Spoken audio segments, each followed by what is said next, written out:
Hello everyone, welcome back to my channel. Prem Rawat ji ने ये knowledge देना शुरू किया जब वो 4 साल के थे और आज तक वो इस मिशन से जुड़े हैं कि किस तरह से लोगों की लाइफ को सिंपल और आसान बनाया जा सके। वीडियो की शुरुआत 2 कहानियों से करते हैं। पहली कहानी है विद्वान तोतों की। एक व्यक्ति ने ये डिसाइड किया कि वो दुनिया के सबसे विद्वान तोते पालेगा। उसने उन्हें बहुत छोटा ध्यान रखना शुरू किया और उनको दुनिया का सारा ज्ञान दिया। उनको फिजिक्स के फॉर्मूले सिखाए, उनको सब कुछ सिखाया। एक दिन उस व्यक्ति की मृत्यु हो गई। अब वो तोते जो पिंजरे में थे, उस पिंजरे को किसी रिश्तेदार ने खिड़की के पास रख दिया।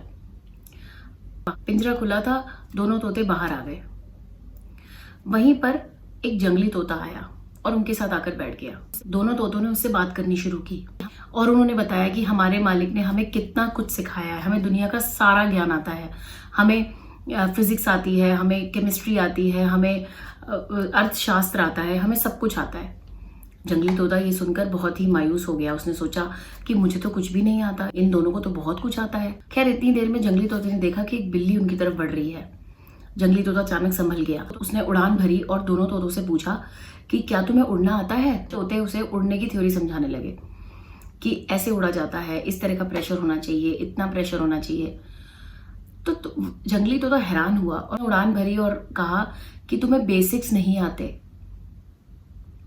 आगे क्या हुआ हम जानते ही हैं। दोनों तोतों को सारी थ्योरी आती थी बट प्रैक्टिकल नहीं आता था, उन्हें उड़ना ही नहीं आता था। यही चीज हमारी लाइफ पर भी इंप्लीमेंट होती है। हमें लगता है हमें बहुत सक्सेस मिला हुआ है, हमारे पास बहुत कुछ है, लेकिन हम बेसिक्स नहीं जानते कि लाइफ को अच्छे से कैसे जिया जाता है, शांति कहाँ से आती है। वो बेसिक्स ही हमें नहीं आते। बहुत ही खूबसूरती से उन्होंने इस कहानी से ये समझाया है कि पहले हमें बेसिक्स पर काम करना है। डजेंट मैटर आपके पास कितनी वेल्थ इकट्ठी हो जाएगी, आप कितने रिच हो जाएंगे, वो आपको खुशी की गारंटी नहीं देता। क्या हम में ग्रैटिट्यूड है, ये चेक करना बहुत जरूरी है। फिर कहानी की तरफ बढ़ते हैं। एक व्यक्ति को एक वहम हो गया कि वो एक गेहूं का दाना है और जब भी वो किसी मुर्गी को देखता तो उसे लगता कि ये मुर्गी मुझे खा जाएगी। वो बहुत ही परेशान रहने लगा इस चीज से। जैसे ही वो किसी मुर्गी को देखता वो चीखना चिल्लाने लग जाता। परिवार वालों ने परेशान होकर उसे हॉस्पिटल में एडमिट करा दिया। डॉक्टर ने वहां उसे खूब रटाया कि तुम एक इंसान हो, तुम गेहूं का दाना नहीं हो, तुम एक इंसान हो, तुम गेहूं का दाना नहीं हो। वो ये रटता रहा। कई महीने बीत गए। डॉक्टर उसके पास आए और उन्होंने पूछा कि तुम कौन हो। इस पर व्यक्ति ने कहा, मैं एक इंसान हूं, मैं गेहूं का दाना नहीं हूं। डॉक्टर काफी खुश हुए। उन्होंने कहा कि अब तुम ठीक हो, अब तुम जा सकते हो। व्यक्ति हॉस्पिटल के गेट पर पहुंचा पर तुरंत वापस आया। डॉक्टर ने पूछा क्या हुआ। व्यक्ति ने कहा, डॉक्टर साहब, आपने मुझे तो समझा दिया है कि मैं इंसान हूं, पर आपने क्या मुर्गी को समझा दिया है कि मैं गेहूं का दाना नहीं हूं। इस पर डॉक्टर अचंभित रह गए। बहुत सारी नॉलेज इकट्ठी करते हैं, किताबों से, सत्संग में बैठते हैं, पर जैसे ही हम उस एनवायरमेंट से निकलते हैं हम वापस से उसी विक्टिम स्टेट में आ जाते हैं, बहुत परेशान हो जाते हैं। तो क्या फायदा इस नॉलेज को गेन करने का। हमने बस रट लिया है कि अच्छा होना चाहिए, अच्छे से बोलना चाहिए, अच्छा व्यवहार करना चाहिए, पर क्या हम उसे इम्प्लीमेंट करते हैं? क्योंकि उसे व्यवहार में लाना ही सबसे जरूरी है। कई ऐसे लोग देखे हैं मैंने जो कई किताबें पढ़ चुके हैं, बहुत सारे ग्रंथों का ज्ञान रखते हैं, बहुत सारे श्लोक आपको बैठ के सुना देंगे, पर अगर जरा सा उन्हें कोई कुछ कह दे तो वो टॉलरेट नहीं कर पाते। तो ये नॉलेज तो वेस्ट ही हो गई। हमने तोते की तरह रट तो लिया, बट क्या उसे इम्प्लीमेंट किया? हमारे मन में ये बैठा रहता है कि जब हमारी सारी प्रॉब्लम सॉल्व हो जाएंगी तो हम खुश हो जाएंगे, हमें शांति मिल जाएगी जो हम ढूंढ रहे हैं। पर क्या ये पॉसिबल है कि हमारी सारी प्रॉब्लम सॉल्व हो जाए? देकर बताते हैं कि हम बहुत छोटी छोटी चीज़ों पर निर्भर करते हैं अपनी शांति के लिए। मेरे नेबर्स बहुत शोर मचाते हैं, अगर वो शांत रहना सीख जाए तो मैं भी शांत हो जाऊंगी। हमेशा हम दूसरों पर डिपेंड करते हैं अपनी क्वालिटीज के लिए, and that is the problem. हमें अपने पर काम करना है, हम दूसरों को कंट्रोल नहीं कर सकते।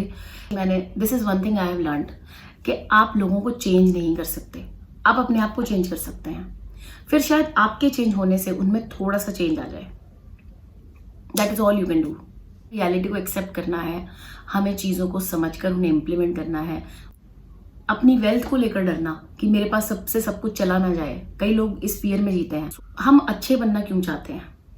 चाहते हैं दूसरे हमें पसंद करें। ये एक ऐसा ऑब्सेशन है जो हमें होता है लाइक्स को लेकर।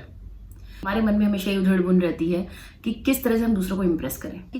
पर प्रेम रावत जी बहुत इंटरेस्टिंग टेक रखते हैं इस पर। वो कहते हैं कि जब आप दूसरों को इम्प्रेस करने के लिए चीज़ें करते हैं तो शायद वो आपसे इम्प्रेस हो जाएंगे, आप बहुत एफर्ट करेंगे और वो आपसे इम्प्रेस हो जाएंगे।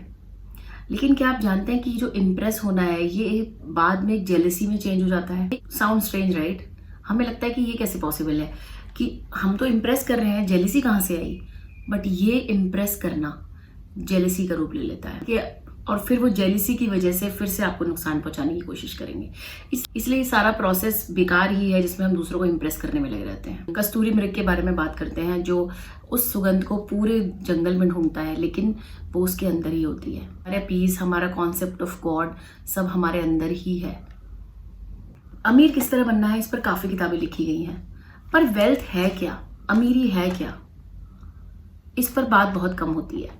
अमीर व्यक्ति वही है जिसके पास शांति है, वही सबसे बड़ा अमीर है।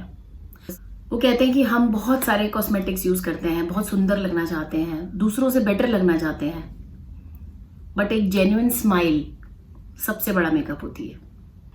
इंपॉर्टेंट ये है कि हम इस चीज को समझें कि हमारी लाइफ दो वॉल्स के बीच में है। एक वॉल जिससे हम आए हैं और एक वॉल जिसके पार हमें जाना है। सारा खेल यहीं पर है, इन दो वॉल्स के बीच में।